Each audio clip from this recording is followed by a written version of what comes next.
How are you guys doing? Today is Thursday, April 29th, 2021, out here in this quarantine. I'm James Sims, and for this episode of The Elite, I'm going to review the Elite matchups and performances from yesterday, Wednesday, April 28th, and of course, I'm going to preview everything that's going on today as we navigate through the world of sports.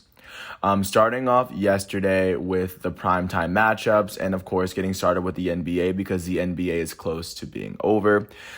Starting with the first primetime game yesterday took place in Madison Square Garden. The New York Knicks hosted the Chicago Bulls, and the Knicks were able to beat the Chicago Bulls 113-94 by 19 points after they were able to outscore the Chicago Bulls by 18 points in the fourth. For the Chicago Bulls in this matchup, their leading scorer was their all-star starting center, Nikola Vucevic, who finished with 26 points, 18 rebounds, 3 assists, and a couple of blocks in 37 minutes, as he shot 10 for 22 from the field, 3 for 7 from 3, and 3 for 4 from the foul line on the night. And then for the New York Knicks, their leading scorer would be their all-star starting power forward, Julius Randle, who finished with 34 points, 7 rebounds, and 3 assists in 36 minutes, as he shot 12 for 23 from the field, 4 for 7 from 3, and a perfect 6 for 6 from the foul line.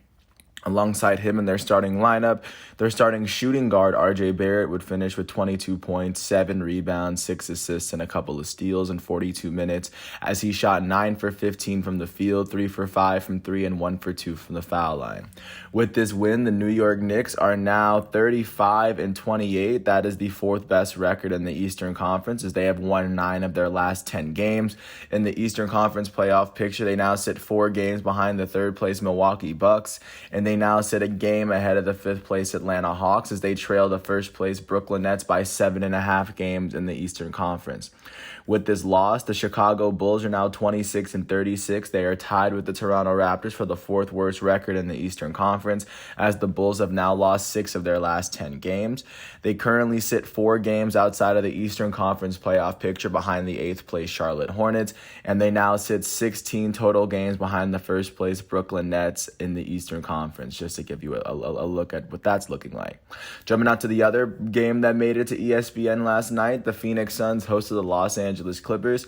They were able to beat the Clippers 109-101 by an 8-point game after outscoring the Clippers by 8 in the first quarter. The second, third, and fourth quarters are virtually even after that. But following this win, the Phoenix Suns would clinch their first playoff spot since 2010. For the Los Angeles Clippers in this matchup, their leading scorer was their elite starting shooting guard, Paul George, who finished with 25 points, 10 rebounds, 4 assists, 3 steals, and 5 turnovers in 36 minutes, as he shot 9 for 21 from the field, 3 for 9 from 3, and 4 for 6 from the foul line. For the Phoenix Suns in this matchup, their leading scorer was their elite starting point guard, Chris Paul, out of Wake Forest, who finished with 28 points, 3 rebounds, 10 assists, and 3 steals in 32 minutes, as he shot 10 for 15 from the field, 4 for 8 from 3, and a perfect 4 for 4 from the line on the night. And then out alongside him, their elite starting shooting guard, Devin Booker, would finish with 21 points, 6 rebounds, and 3 assists in 37 minutes, as he shot 9 for 19 from the field, 1 for 6 from 3, and 2 for 3 from the foul line. With this win, the Phoenix Suns now have the second best record in the West and the NBA with a 44-18 record. As they have won their last 2 games and 7 of their last 10. In the Western Conference playoff picture, they now trail the first-place Utah Jazz by a game, and they now sit 3 games ahead of the Los Angeles Clippers, as they are now the second team in the Western Conference to clinch a playoff spot. With this loss, the Los Angeles Clippers are now 43-21. That is the third best record in the Western Conference, as they have now lost their last 2 games, but they've still won 7 of their last 10. In the playoff picture, they now sit 2 games behind the Phoenix Suns and a game ahead of the fourth-place Denver Nuggets, as they now trail the first-place Utah Jazz by 3 total games in the Western Conference. Looking at the games that weren't on prime time, jumping out to Cleveland, the Cleveland Cavaliers hosted the Orlando Magic. The Magic were able to beat the Cavs 109-104 after outscoring the Cavs by 10 in the first and 15 in the second. For the Cleveland Cavaliers in this matchup, their leading scorer would be their starting point guard out of Vanderbilt, Darius Garland. He finished with 25 points, 10 assists, and 4 steals alongside 6 turnovers in 39 minutes, as he shot 10 for 24 from the field and 3 for 4 from the foul line. For the Orlando Magic in this matchup, their leading scorer would be their starting shooting guard, Gary Harris, who they just recently acquired from Denver. Gary Harris would finish with 19 points, 7 rebounds, and 7 assists, or 6 rebounds and 7 assists in 34 minutes, as he shot 9 for 16 from the field on the night. With this win, the Orlando Magic are now 19-43. They are tied with the Detroit Pistons for the worst record in the Eastern Conference, as they have now won 2 of their last 10 games as a team. The Magic currently sit 11 games behind the 8th place Charlotte Hornets outside of the Eastern Conference playoff picture, as they now trail the first place Brooklyn Nets by 23 total games in the Eastern Conference. With this loss, the Cleveland Cavaliers are now 21-41. That is the 3rd worst record in the Eastern Conference, as they have now lost their last 4 games. They've now lost 8 of their last 10. They currently sit 9 games behind the 8th place Charlotte Hornets outside of the Eastern Conference playoff picture, and they now trail the first place Brooklyn Nets by 21 total games in the conference. Jumping out to Washington, D.C., the Washington Wizards hosted the defending champs Los Angeles Lakers, and they were able to pull off a 116-107 win versus the Lakers. The big difference coming in the middle quarters, they outscored the Lakers by 10 in the second and 7 in the third. For the Lakers in this matchup, their leading scorer was their elite starting power forward, Anthony Davis, who finished with 26 points, 5 rebounds, 2 assists, 3 steals, and 2 blocks in 31 minutes, as he also got dunked on by Rui Hachimura, which I thought was the play of the day yesterday. He would shoot 10 for 20 from the field, 2 for 5 from 3, and 4 for 6 from the foul line. For the Wizards, their leading scorer would be their elite starting shooting guard, Bradley Beal, who finished with 27 points, 3 rebounds, and 3 assists in 36 minutes, as he shot 11 for 18 from the field, 3 for 5 from 3, and a perfect 2 for 2 from the line on the night. And then alongside him, their elite starting point guard out of UCLA, Russell Westbrook, would finish with 18 points, 18 rebounds, and 14 assists, alongside 2 steals in 41 minutes, as he shot 7 for 16 from the field, 1 for 3 from 3, and 3 for 4 from the foul line. With this win, the Washington Wizards are now 28-34. That is the 10th best record in the Eastern Conference, as they have now won 9 of their last 10 games.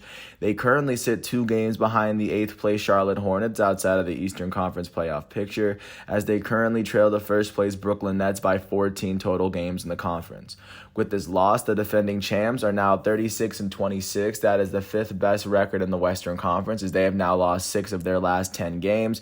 In the Western Conference playoff picture, the Lakers sit 5 games behind the 4th place Denver Nuggets, as they also sit a game and a half ahead of the 6th place Dallas Mavericks. Overall, they trail the first place Utah Jazz by 9 total games in the Western Conference to give a sense of where they sit. Jumping out to Philadelphia, the Philadelphia 76ers hosted the Atlanta Hawks, the injury-ridden Atlanta Hawks. They were able to pull off a 127-183 win after outscoring the Hawks by 28 points in the first half and then another 14 in the fourth. For the Atlanta Hawks, their leading scorer would be their starting power forward, John Collins, who finished with 21 points in 29 minutes, shooting 8 for 11 from the field, a perfect 2 for 2 from 3, and 3 for 4 from the foul line on the night. And for the Philadelphia 76ers, their leading scorer would be their starting shooting guard, Seth Curry, who finished with 20 points in 26 minutes, as the Duke product would shoot 8 for 12 from the field and 4 for 7 from 3 on the night. Their elite starting center, Joel Embiid, would finish with 17 points, 7 rebounds, and 3 blocks in 25 minutes, as he shot 7 for 16 from the field, 1 for 3 from 3, and a perfect 2 for 2 from the line. And their elite starting point guard, Ben Simmons, would finish with 8 points, 4 rebounds, 6 assists, and 2 steals in 16 minutes, as he shot 4 for 5 from the field on the night. With this win, the Philadelphia 76ers are now 41-21. That is the 2nd best record in the Eastern Conference, as they have now won their last 2 games and 6 of their last 10. With this win, they have now, alongside the Nets, they are the 2nd team in the Eastern Conference to clinch a playoff spot. In the Eastern Conference playoff picture, they now sit a game behind the 1st place Brooklyn Nets and 2.5 games ahead of the 3rd place Milwaukee Bucks. With this loss, the Atlanta Hawks are now 34-29. That is the 5th best record in the Eastern Conference, as they have now lost they've lost their last 2 games and 4 of their last 10. In the Eastern Conference playoff picture, they now sit a game behind the 4th place New York Knicks, and they sit a game ahead of the 6th place Boston Celtics alongside the Heat. Overall, they trail the 1st place Brooklyn Nets by 8.5 games in the Eastern Conference at the moment. Jumping out to Boston, the Boston Celtics hosted the Charlotte Hornets and were able to pull off a 120-111 win after they were able to outscore the Charlotte Hornets by 20 points in the first quarter.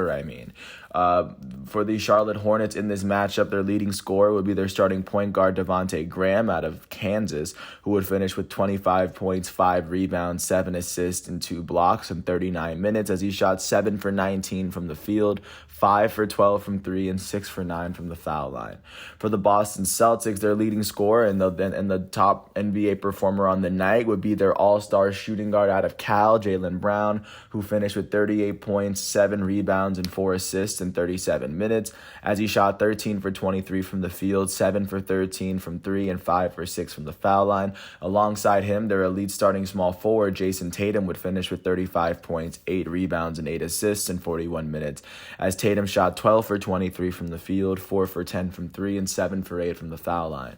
With this win, the Boston Celtics are now 33-30. That is the 6th best record in the Eastern Conference, tied with the Miami Heat, as the Celtics have now won 6 of their last 10 games. In the Eastern Conference playoff picture, they now sit a game behind the 5th place Atlanta Hawks, and the Celtics, alongside the Miami Heat, both sit 2.5 games ahead of the 8th place Charlotte Hornets, as they now trail the 1st place Brooklyn Nets by 9.5 games in the Eastern Conference. Just to give a sense of what the Celtics are looking like. And with this loss, the Charlotte Hornets are now 30-32. That is the 8th best record in the Eastern Conference, as they have now lost their last 2 games in 7 of their last 10. In the Eastern Conference playoff picture, they now sit 2.5 games behind the 6th place Boston Celtics and 7th place Miami Heat. And as they sit half a game ahead of the 9th place Indiana Pacers, who are just on the outside looking in, as the Hornets now trail the 1st place Brooklyn Nets by 12 games. And with the Nets and 76ers having less than 12 games to play, they have clinched a playoff spot. But of course, I'll get into that in a second. Jumping out to Miami, the Miami Heat hosted the San Antonio Spurs as they were able to outscore the Spurs by 11 in the first half and carry that momentum through the end of the game. For the Spurs in this matchup, their leading scorer would be their starting point guard, DeJounte Murray, who finished with 22 points, 10 rebounds, and 11 assists in 36 minutes. He shot 8 for 17 from the field and a perfect 5 for 5 from the free throw line. Alongside him, their starting small forward, DeMar DeRozan, would finish with 20 points, 4 rebounds, and 8 assists in 35 minutes as he shot 7 for 13 from the field and 6 for 7 from the foul line. For the Miami Heat, their leading scorer would be their elite starting small forward, Jimmy Butler, who finished with 29 points, 8 rebounds, and 6 assists in 39 minutes as he shot 11 for 23 from the field and a perfect 7 for 7 from the foul line. And then their elite starting center, Bam Adebayo, would finish with 21 points, 11 rebounds, and a couple of assists in 32 minutes as he shot 7 for 11 from the field and 7 for 8 from the foul line. With this win, the Miami Heat are now 33-30. They are tied with the Boston Celtics for the 6th best record in the Eastern Conference, as the Heat have now won 5 of their last 10 games. In the Eastern Conference playoff picture, alongside the Boston Celtics, they sit 1 game behind the 5th place Atlanta Hawks. They sit 2.5 games ahead of the 8th place Charlotte Hornets, and they sit 9.5 games behind the 1st place Brooklyn Nets in the conference. With this loss, the San Antonio Spurs are now 31-30. They are tied with the Memphis Grizzlies for the 8th best record in the Western Conference, as they have now, with this loss, they've still won 6 of their last 10 games. Right now, just sitting inside the playoff picture alongside the Grizzlies, they sit 2.5 games behind the 7th place Portland Trailblazers, and they both sit half a game ahead of the 10th place Golden State Warriors, as they sit 13.5 games behind the 1st place Utah Jazz in the conference, just to give a sense of where the Spurs are. Jumping out to Memphis, the Memphis Grizzlies hosted the Portland Trailblazers, and the Blazers were able to beat the Grizzlies 130-109. The big difference would just be the first half for the Portland Trailblazers. They outscored the Grizzlies by 28 total points. For the Grizzlies in this matchup, their leading scorer would be their starting center, Jonas Valanciunas, who finished with 19 points and 6 rebounds in 25 minutes, shooting 8 for 13 from the field, 1 for 2 from 3, and a perfect 2 for 2 from the line. And then their elite starting point point guard Ja Morant would finish with 10 points, 3 rebounds, and 8 assists, as he would go on to play 28 minutes, shooting 3 for 11 from the field, 2 for 4 from 3, and a perfect 2 for 2 from the line. For the Portland Trailblazers, their leading scorer would be their starting shooting guard, CJ McCollum, who finished with 26 points and 6 assists in 34 minutes, as he shot 10 for 15 from the field, 4 for 6 from 3, and 2 for 3 from the foul line. Their starting small forward, Norman Powell, would finish with 24 points and 5 rebounds in 37 minutes, as he shot 8 for 14 from the field, and a perfect 6 for 6 from the line. And then their elite starting point guard, Damian Lillard, would finish with 23 points, 3 rebounds, 5 assists, and 2 steals in 31 minutes, as he shot 6 for 15 from the field, 2 for 9 from 3, but a perfect 9 for 9 from the foul line. With this win, the Portland Trailblazers are now 34-28. That is the 7th best record in the Western Conference, as they have now won their last 2 games and 3 of their last 10.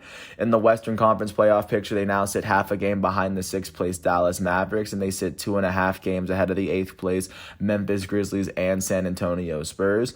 Overall, they trail the 1st place Utah Jazz by 11 total games in the conference. With this loss, the Memphis Grizzlies are now 31-30. They are tied with the San Antonio Spurs for the 8th best record in the Western Conference, as they have now lost their last 2 games and 5 of their last 10. Tied with the Spurs in the 8th place, they sit 2.5 games behind the 7th place Portland Trailblazers, and they sit half a game ahead of the 10th place Golden State Warriors, as they now trail the 1st place Utah Jazz by 13.5 games in the entire Western Conference. Jumping out to Denver, the Nuggets hosted the New Orleans Pelicans and were able to pull up a 114-112 game, as Jokic would actually end up blocking Zion's attempt at a game-tying dunk to give the Nuggets their 41st win of the season. For the New Orleans Pelicans, their leading scorer would be their elite small forward out of Duke, Brandon Ingram, who finished with 27 points, 7 rebounds, and 5 assists in 35 minutes, as he shot 11 for 22 from the field, 4 for 9 from 3, and he made his only free throw attempt of the night. Alongside him, their elite power forward, first-time All-Star Zion Williamson would finish with 21 points, 2 rebounds, and 2 steals in 31 minutes, as he shot 8 for 17 from the field and 5 for 7 from the line. For the Denver Nuggets, their leading scorer would be their elite starting center and NBA MVP candidate Nikola Jokic, who finished with 32 points, 7 rebounds, 8 assists, 3 steals, and 3 blocks, alongside 6 turnovers in 36 minutes, as he shot 12 for 20 from the field, 2 for 4 from 3, and 6 for 8 from the foul line. And then their starting small forward, Michael Porter Jr., would finish with 28 points and 8 rebounds in 40 minutes, as he shot 12 for 21 from the field, 3 for 8 from 3, and 1 for 2 from the foul line. With this win, the Denver Nuggets are now 41-21. That is the 4th best record in the Western Conference, as they have now won their last 3 games and 7 of their last 10. In the playoff picture, they currently sit a game behind the 3rd place Los Angeles Clippers, and they now sit 5 games ahead of the defending NBA champs, the Los Angeles Lakers, as they now trail the 1st place Utah Jazz by only 4 points. They're closer to the 1st place Utah Jazz than the 5th place Lakers at the moment, and they're performing incredibly well. With this loss, the New Orleans Pelicans are now 27-35. As with this loss, they have now lost 6 of their last 10 games. They now hold the 5th worst record in the West. They now sit 4.5 games behind the Grizzlies and Spurs outside of the Western Conference playoff picture, as they currently sit 18 total games behind the 1st place Utah Jazz in the conference. Jumping out to Sacramento, last but not least, the Sacramento Kings hosted the Utah Jazz, and the Jazz were able to beat the Kings 154-105, as they were able to clinch a playoff spot they were able to clinch one of the 2 playoff spots that have already been clinched in the Western Conference. The big difference in this matchup would come from the second quarter, in which they outscored the Kings by 29 points, and they outscored them in every quarter to build up a 49-point win, the biggest win in their franchise's history, I believe. For the Sacramento Kings, they had 2 players tied for the team high in points. Their starting center, Richaun Holmes, would finish with 18 points in 23 minutes, shooting 9 for 15 from the field. And then their starting shooting guard out of Oklahoma, Buddy Hield, would finish with 18 points, 5 rebounds, 7 assists, 2 steals, and 3 blocks in 31 minutes, as he shot 6 for 12 from the field, 3 for 6 from 3, and a perfect 3 3 for 3 from the foul line. For the Utah Jazz, their leading scorer would be their starting small forward, Bojan Bogdanovic, who finished with 24 points in 29 minutes, shooting 7 for 16 from the field and 9 for 10 from the foul line. Off the bench, their point guard, Jordan Clarkson, would finish with 23 points in 25 minutes, shooting 8 for 14 from the field, 4 for 7 from 3, and a perfect 3 for 3 from the line. And back to their starting lineup, their elite starting center, Rudy Gobert, would finish with 12 points, 10 rebounds, and 5 blocks in 24 minutes, as he shot 5 for 7 from the field and a perfect 2 for 2 from the line. With this record-breaking win, the Utah Jazz are now 45-17. That is the best record in the Western Conference and the entire NBA, for that matter. They have won 6 of their last 10 games, as they currently sit 1 game ahead of the second-place Phoenix Suns. They sit 13.5 games ahead of the Grizzlies and the San Antonio Spurs in the Western Conference playoff picture, with less than 13.5 games to go, which is why they now have a playoff spot. And they now sit 30 games ahead of the last-place Houston Rockets, to give a sense of what the Jazz lead looks like in the playoffs. So that is what the NBA is looking like following yesterday's matchups, leading into today, looking at the primetime matchups that are going to be happening today. At 7 o'clock, the Indiana Pacers are going to host the Brooklyn Nets on NBA TV. That's going to be the only game on TV, as they're going to have to compete with the 2021 NFL Draft first round for ratings. And right now, looking at where they stand, the Indiana Pacers are currently holding on to the 9th best record in the East, as a win here could push them right into the playoff picture. And the Nets are currently holding the best record in the East, but only by a game, so they got to win to keep the 76ers from right off them. Outside of those games, at 7 o'clock, the Detroit Pistons are going to host the Dallas Mavericks. At 8 o'clock, the Houston Rockets are going to host the Milwaukee Bucks, and the Minnesota Timberwolves are going to host the Golden State Warriors. At 9 o'clock, the OKC Thunder are going to host the New Orleans Pelicans, and at the same time, the Denver Nuggets are going to host the Toronto Raptors. Taking a really quick look out to what's going on with the NHL at the very moment, because the NHL is at about the same point of the season where they are incredibly close to the playoffs. They will enter the playoffs probably before the NBA, but looking from division to division, because they have to play within their own division to limit the spread, limit traveling due to COVID. Starting in Canada, the Winnipeg Jets hosted the Edmonton Oilers, and the Oilers were able to beat the Jets 3-1 behind all three assists from Connor McDavid to give them their 29th win of the season. With this win, the Edmonton Oilers now have the second best record in the North Division, as they sit 6 games behind the first place Toronto Maple Leafs. The Ottawa Senators were able to beat the Vancouver Canucks 6-3 to pick up their 19th win of the season. With this win, the Ottawa Senators now hold the second worst record in the North Division, as they trailed the Toronto Maple Leafs by 25 points in the table. And then going out to Montreal, the Canadiens were able to they hosted the Maple Leafs, and the Maple Leafs were able to beat the Canadiens 4-1 to give them their 31st win of the season. With this win, the Toronto Maple Leafs now hold the best record in the North Division, as they now hold on to a playoff spot. They're the only team in the division that has clinched a playoff spot. Jumping out to the jumping out west, the Minnesota Wild hosted the St. Louis Blues, as the Blues were able to beat the Wild 4-3 to pick up their 22nd win of the season. With this win, the Blues now hold on to the 4th best record in the West, as they now trail the Golden Knights by 22 total games in the table. The Golden Knights were able to beat the Colorado Avalanche 5-2, as they are currently on a 10-game winning streak. With their 35th win, they now sit 6 points over the second-place Colorado Avalanche, with a comfortable playoff spot at the moment. Jumping to San Jose, the San Jose Sharks were able to beat the Coyotes 4-2 to pick up their 20th win of the season. With this win, the San Jose Sharks now hold the 6th best record in the West, as they trail the Golden Knights by 27 points in the table. And then last but not least, the Kings hosted the Ducks. The Ducks were able to beat the Kings 3-2, picking up their 15th win of the season, which still places them at the bottom of the West Division. They now trail the Las Vegas Golden Knights by 35 points in the table, sitting at the very bottom. That's what the NHL is looking like following yesterday's matchups. Looking at what the primetime games are looking like, at 7 o'clock, the Tampa Bay Lightning are going to host the Dallas Stars on ESPN+. And then at 8 o'clock, the Chicago Blackhawks are going to host the Florida Panthers on NBC Sports Network network, as they're going to have to compete with the NFL draft for ratings as well. At 7 o'clock, the games that aren't going to be on primetime, first off, the Bruins are going to host the Sabres in Boston. The New Jersey Devils are going to host the Philadelphia Flyers. The Rangers are going to host the Islanders, and the Hurricanes are going to host the Red Wings. All those games are going to be at 7. At 7:30, the Toronto Maple Leafs are going to host the Vancouver Canucks. At 8 o'clock, the Minnesota Wild are going to host the St. Louis Blues. And then at 9 o'clock, the Oilers are going to host the Flames. It says it's going to be on NBC Sports Network, but I'll see. That'll be interesting to see how that pans out. But right now, that is what the NHL is looking like. Jumping out to check out the action in the major leagues. Starting off in Cleveland, the Cleveland Indians hosted the Minnesota Twins. The Twins were able to beat the Indians 10-2 to give J.A. Happ his second win of the season. For the Cleveland Indians, the start and the loss would go to Logan Allen. Allen would allow 6 earned runs in 1.1 innings pitched as he struck out only one batter on the day. With this loss, Logan Allen is 1-4 as a starting pitcher this season. Their elite third baseman, Jose Ramirez, would go 1 for 3, as the only player who would finish with more than one hit on the team would be their shortstop, Ahmed Rosario, who went 2 for 4 with an RBI and 2 runs.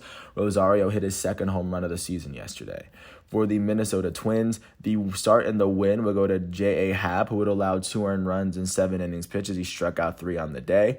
With this win, J.A. Happ is now 2-0 on the season. In their batting lineup, the best hitter on the night was actually Minnesota's center fielder, Byron Buxton, who would go 5 for 5 with an RBI and 2 runs. He would hit his 8th home run of the season, and he would hit 2 doubles yesterday. He was, of course, a triple shy of the cycle. Their elite designated hitter, Nelson Cruz, would go 2 for 4 with 2 RBIs and a run. Nelson Cruz would go on to have a pretty good game for himself. And then their catcher, who in this game was Mitch Garver, would end up going 2 for 5 with 3 RBIs and 2 runs, as he would hit his 3rd and 4th home runs of the season yesterday, giving the Twins their 8th win of the season. With this win, the Minnesota Twins are now 8-15. That is the 4th best record in the AL Central, as they now sit 7 games behind the first place Kansas City Royals. With this loss, the Cleveland Indians are now 11-12. That is the 3rd best record in the American League Central, as they now trail the Royals by 4 games in the division. Jumping out to Milwaukee, the Milwaukee Brewers hosted the Miami Marlins, as the Marlins were able to beat the Brewers 6-2, giving Alcantara his first win of the season. For the Milwaukee Brewers, the start and the loss would go to Zach Godley. Godley would allow 3 earned runs in 3 innings pitched as he struck out 5, which is as many batters as he walked. With this loss, Zach Godley is now 0-1 as a starting pitcher this season. In their batting lineup, their only player that was able to log more than 1 hit would be their shortstop, Luis Urias. Urias would go 2 for 3 on the night. And then for Miami, the start and the win would go to Sandy Alcantara, who would allow 2 earned runs in 7 innings pitched as he struck out 4 on the day. With this win, Alcantara is 1-2 as a starting pitcher. In their batting lineup, the only player that would log more than 1 hit would be their catcher, who in this game was Chad Wallach. He would go 2 for 3 with an RBI for himself. With this win, the Miami Marlins are 11-13. That is the 4th best record in the National League East, as they now trail the Philadelphia Phillies and Atlanta Braves by a game in the division. With this loss, the Milwaukee Brewers are now 14-10. That is the best record in the National League Central, as they now sit 2 games over the second place St. Louis Cardinals and Pittsburgh Pirates at the moment. Jumping out to Los Angeles, the defending champs Los Angeles Dodgers hosted the Cincinnati Reds and were able to pull off an 8-0 win behind yet another Kershaw gem. For the Cincinnati Reds, the start and the loss would go to Sonny Gray, who would allow 2 earned runs in 5.2 innings pitched as he struck out 11 batters on the day. With this loss, Sonny Gray is now 0-2 as a starting pitcher on the season. In their batting lineup, the only player that logged more than 1 hit would be the Cincinnati center fielder Nick Senzel, who would go 4 for 4 on the day without a single RBI. He had 4 of the Reds' combined 7 hits, so he was the only shining star in that situation. And also for the Reds, their elite shortstop, Eugenio Suarez, would go 0 for 4 as he struck out once. For the Los Angeles Dodgers, the start and the win would go to their goated starting pitcher, Clayton Kershaw, who allowed no earned runs in 7 innings pitched. He only allowed 4 hits on the day. He would strike out 8 batters and only walk 1. With this win, Kershaw is 4-2 on the season as a starting pitcher. Their elite center fielder, Mookie Betts, would go 2 for 5 with 2 RBIs. Their left fielder AJ Pollock will go 2 for 3 with an RBI and a run for himself.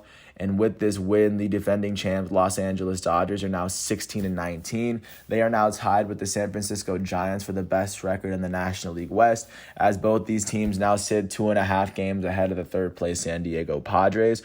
With this loss, the Cincinnati Reds are now 11-13. That is the fourth best record in the National League Central, as they now trail the first place Milwaukee Brewers by 3 games in the division. Jumping out to Pittsburgh, the Pittsburgh Pirates hosted the Kansas City Royals, as the Royals were able to beat the Pirates 9-6, jumping ahead in the 6th inning, giving Zimmer his second win of the season. For the Pirates, the start and the loss will go to Mitch Keller. Mitch Keller will go on to allow 4 earned runs in 2.1 innings pitched as he struck out 2 on the day. He is now 1-3 as a starting pitcher this season. The only player for Pittsburgh that logged more than 1 hit was their second baseman, Adam Frazier, who will go 2 for 5 with a run. For Kansas City, the start will go to Mike Minor, who allowed 4 earned runs in 4.1 innings pitched as he struck out 6. The win will go to their first relief pitcher, Kyle Zimmer, who would allow no earned runs in the .2 innings that he pitched. With this win, Zimmer is now 2-0 as a relief pitcher, and the save will go to Josh Staumont. He's picked up his third of the season. In their batting lineup, their elite second fielder, Whit Merrifield, would go 2 for 4 with 2 runs on the day. Their elite catcher, Salvador Perez, would go 3 for 5 with an RBI and a run. Their first baseman, Carlos Santana, would go 1 for 4 with a walk and 3 runs on the day. And then their right fielder, Jorge Soler, would go 3 for 5 with 3 RBIs and 2 runs. With this win, the Kansas City Royals are now 15-8. That is the best record in the American League Central, as they now sit 2.5 games ahead of the second place Chicago White Sox. With this loss, the Pittsburgh Pirates are now 12-12, tied with the St. Louis Cardinals for the second best record in the National League Central, as they now trail the Milwaukee Brewers by 2 games in the division. Jumping out to New York, the Mets hosted the Boston Red Sox. The Red Sox were able to beat the Mets 1-0, the only run coming from a Christian Vasquez double in the top of the second inning. For the New York Mets in this matchup, the start and the loss would go to their elite starting pitcher, Jacob deGrom, who would allow only 1 earned run in 6 innings pitched as he struck out 9 on the day. With this loss, Jacob deGrom is 2-2 on the season. In their lineup, their elite shortstop, Francisco Lindor, would go 0 for 3 as he walked once and struck out twice. Their first baseman, Pete Alonso, would go 1 for 4 as he had one of the Mets' 2 combined hits on the day as he was able to strike out 1. For the Boston Red Sox, the start and the win would go to Nick Pivetta. Nick Pivetta would allow no earned runs in 5 innings pitched as he struck out 7 on the day. With this win, he's now 3-0 on the season as the save would be given to Matt Barnes, who for striking out all 3 of the batters that he faced. That was Barnes' 6th save of the season. In the batting lineup for Boston, their elite left fielder, J.D. Martinez, would go 0 for 4 with 3 strikeouts. The only player that had more than 1 hit was their third baseman, Rafael Devers, who would go 2 for 3 on the night.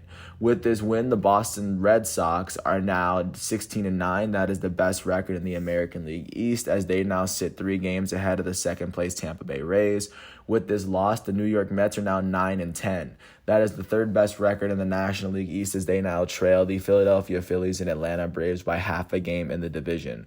Jumping out to Baltimore, the Baltimore Orioles hosted the New York Yankees. The Yankees were able to beat the Orioles 7-0, led by Germán, giving Germán his second win of the season. For the Baltimore Orioles, the start and the loss would be handed to Dean Kramer. Dean Kramer would allow 6 earned runs in 4.1 innings pitched as he struck out 4 on the day. With this loss, Kramer is 0-2 on the season as a starting pitcher for the Orioles. And then in their lineup, the only player that had more than 1 hit was their first baseman, Trey Mancini, who went 2 for 4 with a strikeout. He had 2 of the Orioles' 4 hits on the day. For the Yankees, the start and the win would go to Domingo Germán. Germán would allow no earned runs and only 3 hits in 7 innings pitched as he struck out 6 on the day. With this win, Germán is 2-2 as a starting pitcher for the Yankees this season. In their lineup, their elite second baseman, DJ LeMahieu, would go 2 for 5 with a run. Their elite designated hitter, Giancarlo Stanton, would go 3 for 5 with 2 runs. Their elite shortstop, Gleyber Torres, would go 2 for 5 with an RBI and a run on the day. Their third baseman, Gio Urshela, would go 2 for 4 with 3 RBIs and a run as Urshela hit his 4th home run of the season. And then their right fielder, Clint Frazier, would go 2 for 4 with an RBI and a run as he hit his 1st home run of the season for the Yanks. With this win, the Yankees are now 11-13. That is the 4th best record in the American League East as they trail the Boston Red Sox by 4.5 games in the division. With this loss, the Baltimore Orioles are now 10-14. That is the worst record in the American League East as they now trail the Boston Red Sox by 5.5 games. Jumping out to jumping out to Tampa Bay, the Toronto Blue Jays hosted the Washington Nationals, and the Nationals were able to beat the Blue Jays 8-2, scoring all 8 of their runs in the stretch between the 3rd and 5th inning, giving Matz his first loss of the season. For the Blue Jays, the start and the loss would go to Steven Matz. Steven Matz would allow 6 earned runs in the 3.2 innings that he pitched, with striking out 2. With this loss, Steven Matz is 4-1 on the season. In their batting lineup, their shortstop, Bo Bichette, would go 2 for 4 with an RBI and a run as he hit his 6th home run of the season. Their elite first baseman, Vladimir Guerrero Jr., would go 0 for 3 with a walk and 2 strikeouts for the day. And then for the Washington Nats, the start and the win would go to Eric Fedde. Fedde would allow 1 earned run on 6 innings pitched as he struck out 7 on the day. With this win, Fedde is 2-2 on the season. In their batting lineup, their shortstop, Trey Turner, would go 4 for 5 with 2 runs. Their second baseman, Josh Harrison, would go 1 for 4 with 3 RBIs and 2 runs as Harrison hit his 2nd home run of the season. Their first baseman, Ryan Zimmerman, would also go 3 for 5, or he would go 3 for 5 for himself with 2 RBIs. And with this win, the Washington Nationals are now 9-12. That is the worst record in the National League East as they trailed the Philadelphia Phillies and Atlanta Braves by 1.5 games in the division. With this loss, the Toronto Blue Jays are now 11-12. That is the 3rd best record in the American League East as they now trail the Boston Red Sox by 4 games in the division. Jumping out to Tampa Bay, the Tampa Bay Rays hosted the Oakland Athletics and were able to pull off a 2-0 win at home thanks to a Mike Zunino home run and a Manuel Margot RBI single to give Irvin his 3rd loss of the season. The start and the loss would go to Cole Irvin. Cole Irvin would allow 2 earned runs in 6 innings pitched. He struck out 8 batters on the day. With this loss, Cole Irvin is 2-3 as a starting pitcher for the Oakland A's. And then the only player for the A's that logged more than 1 hit was their elite third baseman, Matt Chapman, who I think actually had his birthday yesterday. So, of course, he wasn't able to get the win, but he was still able to get a couple hits. For the Tampa Bay Rays, the start and the win will go to yesterday's elite performer, Tyler Glasnow, who would allow no earned runs and only 5 hits in 7 innings pitched as he struck out 10 batters, picking up his 3rd win of the season. He's now 3-1 on the season as a starting pitcher. And in their lineup, their left fielder, Manuel Margot, would go 2 for 5 with an RBI. Their elite designated hitter, Randy Arozarena, would go 1 for 4 on the day. Their third baseman, Yandy Diaz, would go 2 for 4. And then their catcher, Mike Zunino, would go 2 for 3 with an RBI and a run as he hit his 5th home run of the season. With this win, the Tampa Bay Rays are now 13-12. That is the 2nd best record in the American League East as they now trail the Boston Red Sox by 3 games in the division. With this loss, the Oakland Athletics are now 15-10. That is the best record in the American League West as they now sit 1.5 games ahead of the 2nd place Houston Astros in the division, even though they lost. Jumping out to Atlanta, the Atlanta Braves were able to jump up to the top of the National League East alongside the Philadelphia Phillies after blanking the Chicago Cubs 10-0, giving Huascar Ynoa his 2nd win of the season. The start and the loss for Chicago will go to Kyle Hendricks, who allowed 7 earned runs in 3.2 innings pitched as he struck out 3 batters on the day. With this loss, Kyle Hendricks is now 1-3 as the starting pitcher for the Chicago Cubs. In their batting lineup, their elite left fielder Chris Bryant would be the only player who had more than 1 hit as he went 2 for 4 on the day. For the Atlanta Braves, the start and win would go to Huascar Ynoa, who would allow no earned runs in 5.1 innings pitched as he struck out 9 on the day. And then behind the plate, he would go 2 for 3 with an RBI and 2 runs as he hit his first career home run as an Atlanta Brave. In the batting lineup for Atlanta, their elite right fielder, Ronald Acuna Jr., will go 1 for 4 with a run. Their elite first baseman and reigning National League MVP, Freddie Freeman, would have a night for himself as he went 4 for 5 with 3 RBIs and 2 runs. Freddie Freeman was a triple short of the cycle, just like Byron Buxton. as Freddie Freeman would go on to hit his 7th home run of the season yesterday. Their elite third baseman, Ozzie Albies, would go 3 for 5 with an RBI and 2 runs as Albies hit his 4th home run of the season. Braves third baseman, Austin Riley, would go 4 for 5 with 2 RBIs and 2 runs as Austin Riley hit his 3rd home run of the season. Then there's center fielder Guillermo Heredia would end up going 3 for 4 with an RBI for himself. With this win, the Atlanta Braves are now 12-12. They are tied with the Philadelphia Phillies for the best record in the National League East, as the Braves currently sit half a game ahead of the third place New York Mets at the moment.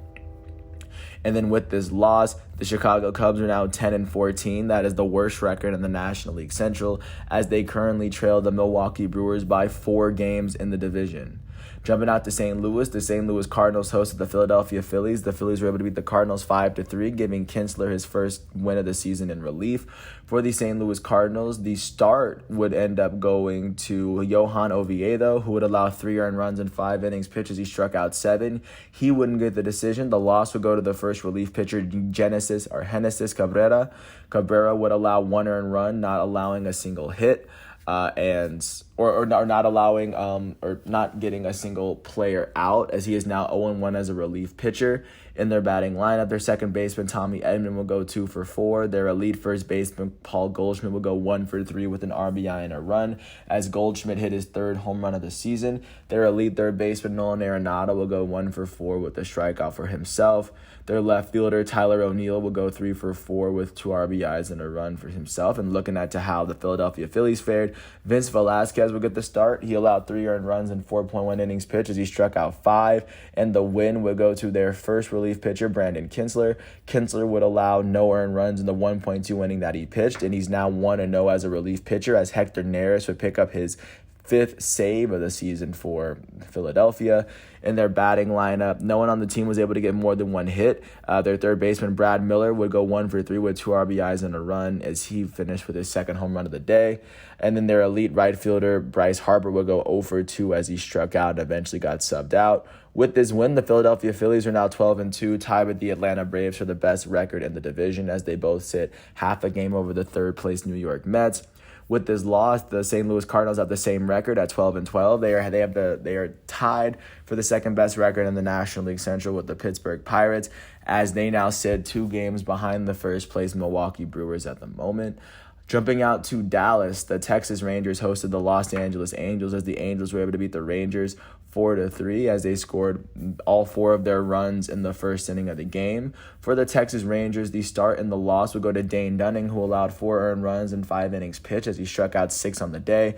With this loss, Dunning is 1-1 as a starting pitcher for the Texas Rangers. In their batting lineup, their second baseman, Nick Solak, would go 2 for 3 with a run. And then their first baseman, Nate Lowe, would go 2 for 3 with an RBI himself. For the Los Angeles Angels, the start will go to Alex Cobb, who allowed 3 earned runs in 2 innings pitched. He struck out 2. The win will go to their first relief pitcher, Chris Rodriguez, who would not allow a single run through the 3.1 innings that he pitched as he struck out a batter. With this win, Christian Rodriguez is 2-0 as a relief pitcher for the Angels. And then in their batting lineup, the only player that had more than 1 hit was their shortstop, Jose Iglesias, who would go 2 for 4 with 2 RBIs. Also in their lineup, their goated center fielder, Mike Trout, would go 1 for 4 with a run as he struck out twice. And then their elite third baseman, Anthony Rendon, would go 1 for 4 with 2 RBIs and a run. With this win, the Los Angeles Angels are now 12-11. In the American League West, that is the 3rd best record, as they now sit 2 games behind the first place Oakland Athletics. With this loss, the Texas Rangers are now 10-15. That is the worst record in the American League West. They now trail the first place Oakland Athletics by 5 total games in the division. Jumping out to Houston, the Houston Astros hosted the Seattle Mariners and were able to pull off a 7-5 win, scoring 8 of their runs in the 8th inning. Just big come-from-behind effort to get the Astros their 13th win of the season. For the Mariners, the start would go to Justin Dunn. Justin Dunn would allow 3 earned runs in 5.2 innings pitched as he struck out 2.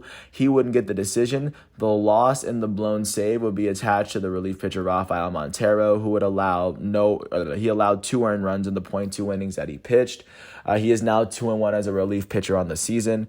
The only player on the Seattle Mariners who was able to log more than 1 hit was their catcher, Luis Torrens, who would go 2 for 4 with 3 RBIs and 2 runs as he had his first home run of the season for Seattle. For the Houston Astros, the start will go to Zach Greinke, who allowed 4 earned runs in 4 innings pitched as he struck out 5. The win would end up going to their relief pitcher, Joe Smith. Joe Smith would allow no earned runs and only 1 hit in the 1 inning that he pitched as he struck out 2.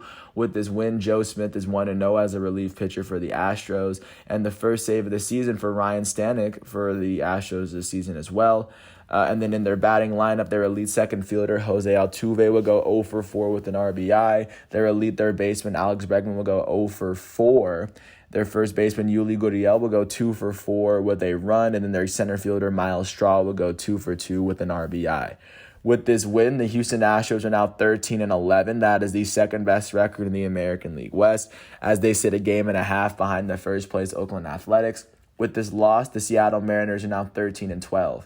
That is the 4th best record in the American League West, as they trail the first place Oakland Athletics by 2 games.